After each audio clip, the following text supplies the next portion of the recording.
শারীরিক রোগের জন্য দেশ বিদেশ চিকিৎসার জন্য দৌড়াই, যার যার সামর্থ্য অনুযায়ী। কেউ বেঙ্গালুরু, কেউ সিঙ্গাপুর, কেউ লন্ডন, কেউ আমেরিকা, বিভিন্ন দেশে ডাক্তার খুঁজে চিকিৎসার জন্য যার যার সামর্থ্য অনুযায়ী চিকিৎসার জন্য চলে যায়। কে বলে? কিন্তু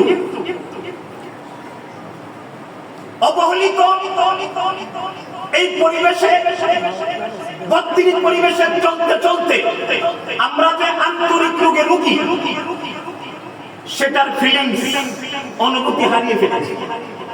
সেই অনুভূতি আমাদের নাই, সেই অনুভূতি আমরা হারিয়ে ফেলেছি। আমাদেরকে গুনাহ মনে হয় না, কোনটা ন্যায় কোনটা অন্যায় সেই অনুভূতিটা আমাদের নাই।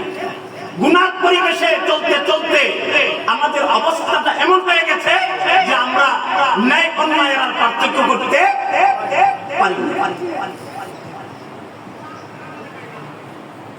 যতক্ষণ পর্যন্ত আমার আন্তরিক রোগের চিকিৎসার জন্য আমি চেষ্টা না করব, আমি নিজে যতক্ষণ চেষ্টা না করব, আমি আন্তরিক রোগের ডাক্তার না ধরবো, ততক্ষণ পর্যন্ত আমার আন্তরিক রোগ থেকে মুক্তি পাওয়া সম্ভব নয়। শারীরিক রোগের যেমন ডাক্তার আছে, MBBS, FRCS, MRCS, surgical medicine, বিভিন্ন বড় বড় ডাক্তার দেশ বিদেশে আছে। ঠিক তেমনি ভাবে আধ্যাত্মিক রোগেরও ডাক্তার আছে। আধ্যাত্মিক রোগের তেমন বড় বড় ডাক্তার আছে। আধ্যাত্মিক আন্তরিক রোগের ডাক্তার হলেন হক্কানি পীর মাশায়েখ, হক্কানি পীর, হক্কানি ওলামায়ে কেরাম হলেন আমার আন্তরিক রোগের ডাক্তার, আন্তরিক রোগের ডাক্তার। আমরা যে গুনাহ পরিবেশে চলতে চলতে আমরা যে আমাদের ফিলিংস, এই অনুভূতিটা হারিয়ে ফেলছি, আমি গুনাহ করছি, এই অনুভূতিটা হারিয়ে ফেলছি। একটা উদাহরণ দিলে আপনারা বুঝবেন। পাকিস্তানের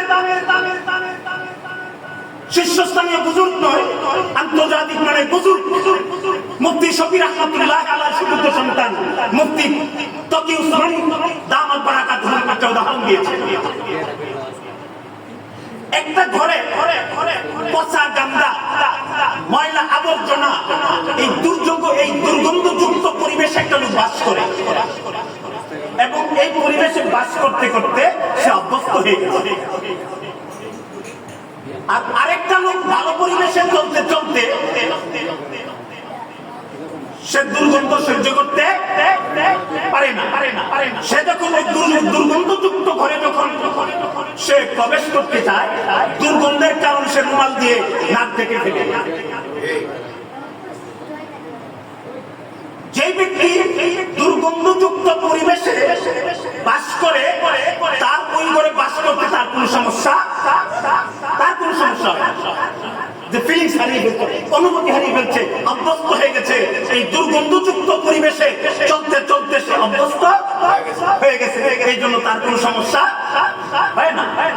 কিন্তু যে ব্যক্তি ভালো পরিবেশে চলতে চলতে সে যখন চুরি দেয়, এই ঘরে ঢুকতে চায়, তখন সে নাকে মুখে রুমাল দেয়, সেটা সহ্য করতে পারে না।